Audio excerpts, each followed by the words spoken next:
Assalamualaikum anak-anak. Hari ini kita akan belajar tentang tema 1, yaitu indahnya kebersamaan. Subtema 3, bersyukur atas keberagaman. Hari ini kita akan belajar tentang pemantulan dan penyerapan bunyi. Masih ingatkah kalian tentang sifat-sifat bunyi? Sifat-sifat bunyi yang pertama, bunyi dapat merambat. Dan kedua, bunyi dapat dipantulkan. Dan yang ketiga, bunyi dapat diserap.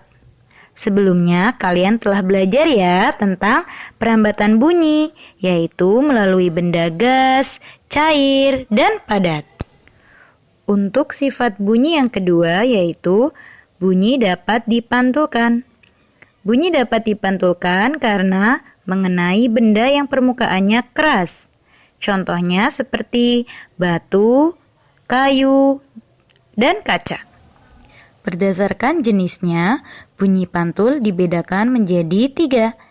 Yang pertama, bunyi pantul yang memperkuat bunyi asli, yaitu bunyi pantul yang terdengar saat jarak antara sumber bunyi dan dinding pantul kurang dari 10 meter. Bunyi yang dipantulkan akan terdengar lebih nyaring. Yang kedua adalah gaung atau kerdam, yaitu bunyi pantul yang terdengar bersamaan dengan bunyi asli, sehingga bunyi yang tidak terdengar menjadi tidak jelas. Gaung terdengar saat jarak antara sumber bunyi dan dinding pantul sekitar 10-20 meter.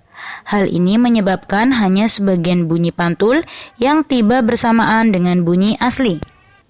Dan yang ketiga adalah gema, yaitu bunyi pantul yang terdengar setelah bunyi asli. Gema terdengar saat jarak antara sumber bunyi dan dinding pantul lebih dari 20 meter.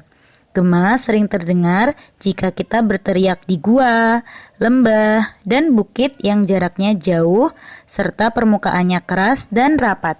Untuk lebih jelasnya, coba kalian perhatikan penjelasan berikut ini ya. Seorang pendaki di salah satu puncak gunung meneriakkan kata-kata tertentu. Aneh, teriakan yang terdengar tidak 1 kali, tetapi 2-3 kali secara beruntun, kemudian melemah. Gejala apakah ini? Bunyi kedua yang didengar itu adalah gema. Gema merupakan bunyi pantul yang terdengar setelah bunyi asalnya terdengar lebih dahulu.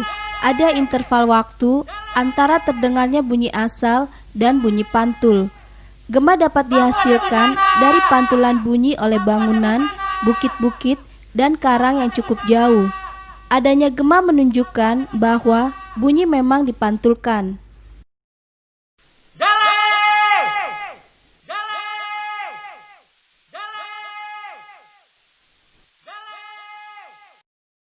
Apakah yang dimaksud gaung atau kerdam? Gaung terjadi ketika sebagian bunyi pantul terdengar hampir bersamaan dengan bunyi asli, sehingga bunyi aslinya menjadi tidak jelas. Gaung juga dapat terjadi di dalam gedung-gedung. Ini sangat tidak menyenangkan. Gaung dapat dihilangkan dengan mengatur posisi dinding ruang sedemikian, sehingga bunyi pantul tiba dalam waktu lebih cepat, atau telinga masih mendengar sebagai satu bunyi. Jika bunyi pantul tiba kurang dari 35 meter sekon dari bunyi asli. Sifat bunyi yang ketiga yaitu bunyi dapat diserap. Bunyi dapat diserap jika mengenai benda lunak. Contohnya, benda-benda yang dapat menyerap bunyi, yaitu karpet, karet, busa, dan kertas. Nah, setelah kalian mendengarkan penjelasan dari Ustazah, sekarang coba jawab ya. Coba kalian perhatikan gambar berikut ini.